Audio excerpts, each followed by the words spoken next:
세상에 떠도는 기묘한 괴담들. 첫 번째 이야기. 일본 삿포로의 유령이 자주 출몰하는 장소. 홋카이도 삿포로에는 심령 스폿으로 유명한 폭포가 있다. 여름철이 되면 한밤중마다 차가 몇 대씩 와서 젊은이들이 깍깍대는 소리가 끝도 없이 울려 퍼질 정도로 유명한 곳이다. 20살 무렵 나는 남아도는 시간에 어쩔 줄 모르고 있었다. 아무것도 없으리라는 걸 알면서도 남자 넷이서 애가 빠진 차에 올라타고 그 폭포로 향했다. 가을에서 겨울로 접어들어 눈이 내릴락 말락하는 시기였다. 아직 눈이 쌓여 있을 때가 아니라 도로는 말끔했다. 하지만 폭포에 가까워짐에 따라 눈은 점차 두께를 더해 폭포에 도착할 무렵쯤 되니 바퀴 자국이 남은 게 눈에 보일 정도로 쌓여 있었다. 시간은 밤 12시를 지나고 있었다. 한여름을 넘긴 탓인지 우리 말고 다른 사람들은 보이지 않았다.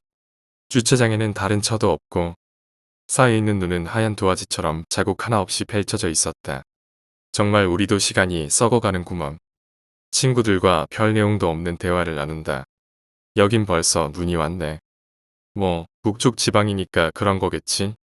낮에는 화창했었잖아. 아까 눈보라라도 친 거 아닐까. 추측뿐인 대화를 나누며 주차장을 지나 그대로 심령 스폿인 폭포까지 내려간다. 쌓인 눈과 바람 속에 울부짖는 고목들 때문에 분위기만은 확실히 음산했다. 하지만 당연하다면 당연하달까? 아무 일도 일어나지 않는다. 일부러 여기까지 왔는데 이게 뭔가 싶어 투덜거리며 주변을 돌아봤다. 주차장에서 조금 위쪽에 있는 산책길에 발자국이 보였다. 야, 이거 좀 이상하지 않아? 다들 같은 생각이었다. 발자국은 하나뿐이었고 크기로 보아 여자 발자국인 듯했다. 게다가 하이힐 같은 구두인지 점 하나와 면으로 구성된 발자국이다. 그 발자국이 딱 하나 산 위로 올라가는 쪽으로만 이어져 있었다. 즉 올라간 흔적은 있지만 다시 내려온 흔적은 없는 것이었다. 이거 언제 찍힌 발자국일까? 그것 또한 의문이었다. 방금 전까지 소복소복 내리던 눈도 어느새 그친 후였다. 만약 낮에 찍힌 발자국이었다면 그 위에는 새로 내린 눈이 더 쌓여 있을 터였다. 하지만 발자국은 방금 지나간 것처럼 생생하게 남아 있었다. 주차장에서 산책길로 이어지는 사이 우리 차가 남긴 흔적 때문에 그 발자국의 정확한 출발점은 찾을 수가 없었다. 아무도 올라갈 것 같지 않은 겨울 산속 산책길로 이어진 발자국. 안쪽으로 단 한 사람의 발자국만 이어지고 있었다. 따라가 보자. 할 일 없는 남자가 넷이나 모여 있으면 그런 결론이 나오기 마련이다. 귀신보다는 차라리 곰이 더 무서울 거라는 농담을 던져가며 우리는 눈에 묻힌 강변 산책길 따라 발자국을 쫓아 걸었다. 5분, 10분, 15분. 갑작스레 아무것도 없는 곳에서 발자국은 멎었다. 그 주변에는 새로 내린 눈만 깨끗이 남아 있었다. 그 발자국을 찍은 이가 멈춰 선 것처럼 깊이 파여있는 것도 아니었다. 거기까지 온 것처럼 평범히 걸어가다 다음 걸음을 내디디려던 순간 어딘가 공중에서 끌려가기라도 한 것처럼 부자연스러운 모양새로 발자국은 끊겨 있었다. 주변에는 어떤 변화도 없다. 단지 그때까지 이어져 온 발자국이 아무 흔적도 남기지 않고 사라졌을 뿐. 우리는 잔뜩 졸아서 주변을 내시서 찾아봤지만 아무것도 없었다. 그저 한밤중 산속에 경사면 옆을 따라 흐르는 강물 소리만 들려왔다. 어느새 눈은 조금씩 다시 내리기 시작했다. 돌아가자라고 누군가 말했다. 주차장으로 돌아온 우리는 입을 모아 도대체 뭐였을까? 라며 고개를 갸웃댔다. 이후에도 우리는 이런저런 심령 스폿에 돌아다녔지만 이 일 말고는 이상한 일 하나 겪은 적 없었다. 논리적인 이유를 갖다 붙이면 어떻게든 해석은 가능할지 모른다. 하지만 굳이 논리적으로 생각하는 대신 기이한 젊은 날의 추억으로 간직하고 있다. 두 번째 이야기. 끔찍한 꿈. 남들보다 딱히 부유한 삶을 살았던 것은 아니다. 하지만 다른 어떤 가족보다도 우리는 더 행복하다고 자부한다. 무뚝뚝하시지만 항상 가정을 위해 헌신하는 아빠. 상냥하고 친구 같고 정말 내가 마음 편히 기댈 수 있는 엄마. 그리고 이런 부모님을 위해서라면 목숨도 바칠 수 있다고 생각하는 나. 이 행복이 영원할 거라고 믿어 의심치 않으며 우리 세 식구는 행복하게 지내고 있었다. 그늘도 다른 때와 다를 바 없는 평범한 일상이 지나가고 밤이 깊었다. 세영아, 이제 게임 그만하고 자라. 벌써 12시가 넘었다 이놈아. 진짜네. 알았어요. 이번 판만 빨리 끝내고 바로 잘게. 방학이라고 너무 게임만 하지 말고. 나는 아빠가 무슨 이야기를 이어갈지 눈치를 채고 아빠의 말을 끊고 대답했다. 알겠어요. 걱정 말고 주무세요. 공부도 열심히 하고 있으니까. 그래, 잘 자라. 네. 나는 공부로 성공하고 싶은 마음은 없었기에 학생으로서 해야 할 만큼의 공부와 성적만 유지하는 수준이었다. 부모님도 그런 나의 뜻을 알기에 시험 성적에 관해서 크게 관여하고 그러시는 부분은 없었지만 그래도 걱정을 하시는 눈치였다. 자야겠구먼. 나는 아직 채 끝나지 않은 게임을 강제 종료하고 바로 이불 속으로 몸을 들이밀었다. 전기장판이 따뜻하게 데워놓은 이불 속에 들어가니 신기하게도 바로 졸음이 쏟아졌다. 얼마나 잤을까? 뭔가 심상치 않은 느낌을 받은 나는 잠에서 깼다. 이불을 걷고 침대에서 일어나 굳게 닫힌 방문을 향해 조심스럽게 발걸음을 옮겼다. 그때 문 밖에서 낯선 사람의 목소리가 들렸다. 시끄럽게 굴면 다 죽여버릴 테니깐 입 닥치고 돈이나 꺼내. 돈이란요. 저희가 돈을 쌓아놓고 사는 부자도 아니고. 그럼 돈 될 만한 물건 다 꺼내와봐. 도둑이었다. 우리 집에 도둑이 들었다. 나는 문고리에 손을 올린 채 차마 열지 못하고 주저하고 있었다. 문고리 위에 올려져 있는 내 손이 미친 듯이 떨리고 있었다. 아빠가 다 해결해 주실 거야. 우리 아빠는 가장이니까. 어른이니까. 내가 나서지 않아도 아빠가 다 해결해 주실 거야. 그렇게 아무 일 없이 해결될 거라고 막연한 기대를 하며 더디게만 가는 시간을 나 나름대로 견뎌내고 있었다. 문 밖이 너무 조용했다. 아까부터 아무 소리도 들리지 않은 채 너무나도 혹시 아빠가 벌써 다 해결하고 내가 걱정할까봐 도둑 들었던 것을 비밀로 한 채 다시 주무시는 건 아닌가? 라는 생각도 들고 혹시 가위에 눌려서 헛것을 들었나 싶기도 했다. 그래, 아직도 도둑이 있다면 이렇게 조용할 리가 없잖아. 나는 용기를 내어 문고리를 잡고 있는 손에 힘을 주었다. 천천히 문이 열렸고 나는 조그마한 틈 사이로 밖의 상황을 볼 수 있었다. 내 예상이 틀렸다. 아빠가 해결한 것도 헛것을 들은 것도 아니었다. 문틈 사이로 보인 것은 바닥에 엎드린 채 고개를 숙이고 있는 엄마와 그런 엄마를 내려보고 있는 모자를 쓴 정체 모를 녀석이었다. 그리고 내 눈이 틀리지 않다면 녀석의 손에는 유난히 날카로워 보이는 칼이 들려 있었다. 엄마는 괜찮은 걸까? 아빠는 도대체 뭐하고 있는 거지? 우리 엄마 괜찮은 건가? 울고 계시는 건가? 바닥에 고개를 숙이고 있는 엄마가 걱정되어 엄마의 얼굴을 살피기 위해 문틈 사이로 노력을 하고 있을 그때였다. 조용한 정적을 깨고 녀석이 입을 열었다. 뭐야, 자식 새끼도 있네. 고개를 들어 녀석을 보니 녀석은 미소를 띤 채 문틈 사이에 있는 나를 바라보고 있었다. 세영아, 문 잠가. 바닥에 엎드려 있던 엄마가 갑자기 날 향해 소리를 질렀고 나는 기다렸다는 듯이 방문을 잠갔다. 쾅. 이 샹년이 진짜 뭐 하자는 거야? 조용히 하라고 했지. 제발 저의 아들은 제발 건들지 말아주세요. 원하는 거 다 드리고 신고도 하지 않을게요 제발. 아 시발 인연이 진짜 돌았나. 조용하라고 미친년아. 확 죽여버리기 전에. 제발. 제발. 저의 아들만은 제발. 차라리 저. 컷. 시발. 그러게 입 좀 닥치라니까. 시발. 더 이상. 엄마의 목소리가 들리지 않았다. 설마. 아닐 거야. 그럴 리 없잖아. 아니라고 부정은 하고 있지만 나의 몸은 아까보다 훨씬 더 미친 듯이 떨려오기 시작했다. 뭐야. 이런 시발. 아빠의 목소리였다. 평소에 침착한 목소리가 아닌 굉장히 흥분한 듯한 목소리. 이런. 샹. 죽어. 죽어.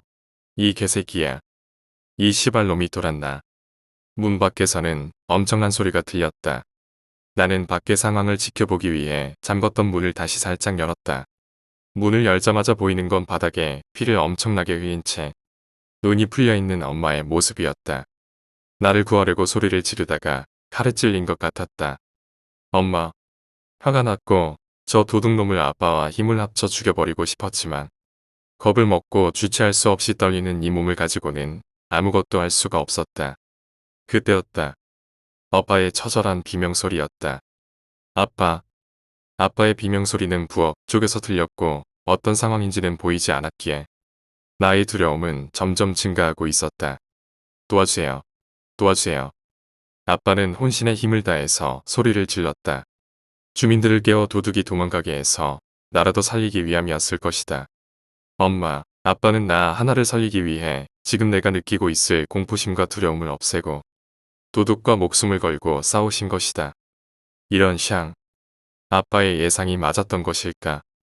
녀석은 황급히 내 앞을 지나쳐 도망갔고 나는 그런 녀석을 붙잡기는커녕 지나가는 녀석의 모습에 놀라 뒤로 나가 떨어졌다. 나는 바닥에 넘어진 채 한동안 일어나지 못하고 멍하니 멀리 엎드려 있는 엄마를 바라보았다. 엄마, 엄마, 엄마, 장난치지 마. 아빠, 대답해. 우리 세영이는 혹시 전쟁이 뭔지 알아? 응, 알아. 오, 우리 아들 똑똑하기도 해라. 세영이는 전쟁 나면 어떻게 할 거야? 나는 목숨 걸고 싸워서 엄마 아빠 지킬 거야. 우리 아들 목숨 건다는 말은 또 어디서 배운 거야? TV에서. 그런데 아빠는 전쟁 나면 세영이 버리고 도망갈 건데. 그래도 난 엄마 아빠 지킬래. 아이고, 우리 아들 역시 최고다. 도망간다던 아빠는 목숨 걸고 날 지키기 위해 죽고 지키겠다던 아들 새끼는 쥐새끼 마냥 방 안에서 숨죽이며 몸을 떨고 있었다. 눈물이 미친 듯이 흘러내린다. 지키긴 뭘 지켜. 병신 같은 자식아. 이 병신 겁쟁이 자식아. 엄마, 아빠, 꿈이었다. 얼마나 눈물을 흘렸던 것일까. 나의 눈물로 인해 베개는 온통 축축해져 있었고 분명히 방금 그 현실 같았던 일은 꿈이었던 것이다. 꿈이었다고? 나는 침대에서 일어나 조심스럽게 한 발 한 발 방문 앞으로 다가갔다. 나는 빌어먹을 꿈 덕분에 내 방 문을 열고 나가기가 엄마 아빠가 살아있을지 확인하기가 너무 겁이 났다. 나는 용기를 내어 문을 열었다. 거실은 고요했다. 엄마 아빠의 피가 쏟아졌던 자리라고는 믿기지 않을 정도로 평온해 보였다. 나는 바로 안방으로 달려가 방 문을 열었다. 벌컥. 방금 잠에서 깬 듯한 목소리가 들렸다. 응? 세영아. 왜? 무슨 일 있니? 순간 나는 눈물이 팽 돌았다. 나는 울면서 엄마에게 안겼다. 아이고, 우리 아들 왜 이럴까? 무서운 꿈이라도 꿨니? 그 나이에. 아빠는 자다 말고 엄마에게 안기는 내가 셈이 났던지 나에게 퉁명스럽게 얘기한다. 이 자식 이거 왜 안 하던 짓을 하고 그래? 정말 잘할게. 엄마 아빠. 비록 꿈이었지만 비겁했던 나의 모습 평생 용서하지 마. 살아있어줘서 고마워. 정말. 얘가 정말 왜 이래? 세영아. 괜찮아. 괜찮아. 엄마는 나의 등을 톡톡 두들겨주시며 달래주신다. 나는 한참을 울다 방으로 들어갔고 곧 행복한 우리 가족은 평상시의 일상으로 돌아갔다. 행복한 시간을 지내며 그 꿈을 거의 잊어갈 무렵이었을 것이다. 학생 무슨 일 있어? 비명소리가 들리고 그러던데. 아닙니다. 엄마 아빠가 좀 다투셨어요. 지금 화해하셨고요. 소란을 피워 죄송합니다. 너무 소란스럽길래. 아이고. 그래. 아무 일 없다니. 다행이네. 죽어있는 엄마 아빠와 나는 계속 거실에 같이 앉아 있다. 며칠이 지나 엄마 아빠의 피는 땅에 굳어 파리가 꼬이고 있었지만 나는 애꿎은 파리만 쫓아내 뿐 시체를 치우지 않았다. 엄마 아빠가 죽은 것을 인정하고 싶지 않았다. 겁쟁이 같은 내가, 병신 같은 내가 끝내는 엄마 아빠의 죽음을 인정하는 것도 겁이 났나 보다. 갑자기 웃음이 터져나온다. 꿈이었다. 그때의 그 일이 그대로 이어지는 꿈. 아, 재수없게 왜 자꾸 이런 꿈을 꾸는 거야. 혹시나 하는 마음에 나는 방에서 나와 물을 마시러 가며 안방을 살펴보았다. 코를 고는 아빠의 모습을 보니 나는 금세 안심이 되었고 방에 들어가서 잠을 청했다. 다시는 이 재수없는 꿈을 꾸지 않길 바라며 행복한 시간이 영원하길 나는 바라고 바랬다. 나는 엄마, 아빠의 시체를 샤워시켜드리고 있다. 엄마, 아빠 시원해? 물온돌은 괜찮아? 눈물을 흘리며 나는 엄마, 아빠를 정성껏 닦아 드리고 있다. 미안해 엄마, 아빠. 이럴 수밖에 없는 날 용서해. 인정하고 싶지 않단 말이야. 엄마, 아빠를 아직 땅에 묻을 수 없단 말이야. 아직 나랑 같이 있어줘야 한단 말이야. 아직은 안 돼. 아직은 아니에. 아직 효도도 못했고 내가 해드리려고 했던 거 다 다 해드릴 거야. 그때였다. 누군가가 현관문을 강하게 두들겼다. 누구시죠? 경찰입니다. 네, 네. 경찰이 왜? 주민들의 신고로 인해서 잠시 방문하였습니다. 문 좀 열어주시겠습니까? 무슨 신고요? 며칠 전에 이 집에서 비명소리가 들리고 나서 사람이 보이지 않는다는 신고를 받아서요. 확인 좀 해도 되겠습니까? 아니요. 아무 일 없습니다. 돌아가세요. 신고가 들어온 이상 저희도 어쩔 수가 없습니다. 확인만 하겠습니다. 혹시 아드님이신가요? 네, 아들입니다. 아드님이시라도 자꾸 이러시면 의심을 받으실 수가 있습니다. 얼른 문을 열어주시는 편이. 아, 그냥 가시라고요. 협조 안 하시면 강제로 문을 열고 들어가는 방법밖에 없습니다. 아, 맞다. 이거 꿈이잖아. 난 갑자기 지금 이 상황이 꿈이라는 것을 깨달았다. 알았어요. 문을 열어주자 경찰은 날 밀치며 집 안으로 뛰어들어갔다. 비켜시죠. 나는 경찰의 떠밀림에 바닥에 넘어졌다. 아프다. 꿈에서는 원래 고통이 없다고 하는데 고통이 느껴졌다. 뭐지? 샅샅이 뒤져. 김경희님 이 바닥에 핏자국이 있는 것 같습니다. 어디 보자. 그러네. 핏자국이네. 김경희님, 여기 좀 와보십시오. 뭔데? 이거 뭐야? 이거 시체잖아. 욕실에서 내가 씻기고 있던 엄마. 아빠를 경찰들이 확인했다. 이런 미친 자식. 부모를 죽이고 시체를 방치해. 김경희란 사람을 씩씩대며 나에게 다가와 주먹을 날렸다. 이상하게 고통이 느껴진다. 미친 자식. 부모님을 죽여. 개자식아. 부모님을 어떻게 죽일 수가 있어. 그래. 이건 꿈이야, 꿈. 깨고 나면 아무렇지도 않을 거야. 나는 혼자 중얼중얼거렸다. 뭐야 이 자식 이거. 벌써 정신 이상 있는 척하는 거야. 꿈. 그래 개자식아. 나도 이 상황이 꿈이었으면 좋겠다. 이 새끼 당장 체포해. 꿈일 것이다. 아니. 이건 분명 꿈이다. 이런 개 같은 일이 현실로 일어날 수 있을 리가 없다. 이건 분명 꿈이다. 꿈에서 깨기만 하면 다시 행복해질 것이다. 나는 모든 사람들의 손가락질을 받으며 수감되었다. 벌써 이 교도소에 들어온 지도 3년째이다. 그런데 이상하게도 이 죽일 놈의 꿈에서 깨질 않는다. 언제쯤이면, 도대체 언제쯤이면 이 끔찍한 꿈이 끝나고 행복한 현실이 올지 나는 기대한다. 세 번째 이야기, 공양. 나는 건물 내부 공사 관련 일을 하고 있습니다. 회사에는 서장과 나, 그리고 동료 2명이 전부여서 모두 꽤 친한 편입니다. 그래서 우리는 일이 없어서 한가한 날이면 자주 스키를 타러 가곤 했습니다. 우리 회사는 나고야의 교외에 있어서 19번 국도를 타고 올라가면 스키장까지 금방이었기 때문에 정말 자주 갔었죠. 밤 12시쯤에 출발하면 언제나 새벽 3시경에는 도착하기 때문에 한숨 자고 나서 스키를 타곤 했습니다. 그리고 그날도 우리는 평소처럼 12시쯤 회사에 모여 19번 국도를 타고 있었습니다.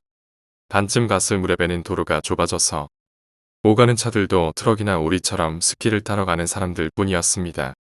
차는 사장이 운전하고 있었고 나는 조수석에 앉아 있었습니다. 그리고 뒷좌석에는 동료 K와 Y가 있었습니다. 우리는 잔뜩 신이 나서 아이들처럼 떠들고 있었죠. 그런데 문득 사장이 뒷길이라도 좀 찾아볼까? 라고 말하기 시작했습니다. 나는 뒷길을 찾는다던가 미스터리 스팟에 가는 걸 제법 좋아했기 때문에 대찬성이었죠. 그리고 우리는 19번 국도에서 조금 안쪽으로 들어가는 산길에 향하게 되었습니다. 지금 생각하면 도대체 왜 사장은 그런 제안을 했던 것인지 이상하다는 생각뿐입니다.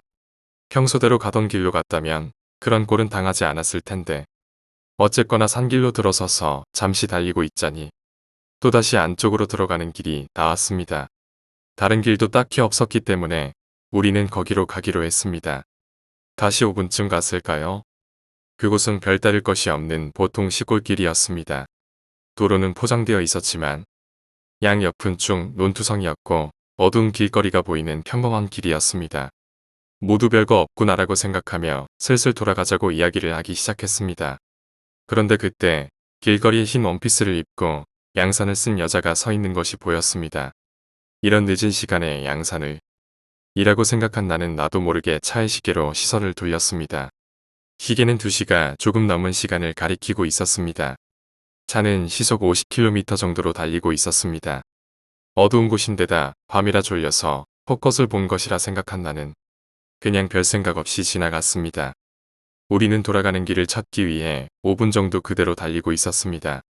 그런데 또 먼 길거리에 흰 원피스를 입고 양산을 쓴 여자가 서 있는 것입니다. 그 여자는 짧은 머리를 한 채 창백한 얼굴로 우리 쪽을 바라보고 있었습니다. 어두운 길거리였기 때문에 마치 여자가 혼자 둥 떠 있는 것 같은 모습이었습니다. 무서워진 나는 운전하고 있는 사장을 바라보았습니다. 그런데 사장 역시 나를 바라보고 있었습니다. 너도 봤냐? 네. 사실 난 아까도 봤어. 저도 그랬어요. 위험한데. 진짜 무섭네요. 뒤를 돌아보면 동료 2명도 얼굴을 잔뜩 찌푸리고 있었습니다. 우리는 잠시 왔던 길을 되돌아갈지 아니면 그냥 앞으로 나아갈지 고민했지만 그냥 앞으로 조금 더 가보기로 했습니다. 아무 말도 없이 차의 속도는 점점 빨라졌습니다. 그러자 1분도 지나지 않아 우리는 또 다른 길거리에 흰 원피스를 입은 여자가 서 있는 것을 목격했습니다. 이제 무서워서 말조차 할 수 없었습니다. 사장은 핸들에 달라붙든 밀착해서 운전하고 있었습니다. 그리고 다음 모퉁이를 돌자 우리는 경악할 수밖에 없었습니다. 거리와 거리 사이에 그리고 다음 길거리에도 자세히 보면 모두 원피스를 입은 여자가 무수히 도로 옆에 줄지어 서 있었던 것입니다. 그리고 우리를 보며 시익 웃고 있었습니다. 너무 무서워진 나는 조수석에 몸을 딱 붙여 고개를 숙이기로 했습니다. 그런데 숙인 고개 및 내 발과 발 사이에 검은 머리를 한 여자의 얼굴이 있었습니다. 여자는 나를 보고 이렇게 중얼거렸습니다. 짰다. 나는 너무 무서워 그대로 정신을 잃고 말았습니다. 정신을 차렸을 때 우리들은 정신을 잃고 있었고 차는 그대로 논두렁에 처박혀 있었습니다. 다행히 남자 4명이었기 때문에 차를 꺼낼 수는 있었지만 그날은 스키고 뭐고 그냥 돌아올 수밖에 없었습니다. 회사에 돌아와 짐을 정리하고 있는데 갑자기 K가 으아 하고 소리를 질렀습니다. K에게 가보니 짐 위에 흰 양산이 하나 놓여 있었습니다. 당연히 우리들은 그런 양산을 가져온 적이 없었고 사장의 소지품도 아니었습니다. 나는 다시 한번 등골에 소름이 끼치는 것을 느꼈습니다. 그 후 그 양산은 사장이 가까운 절에 사정을 설명하고 공양을 부탁했다고 합니다.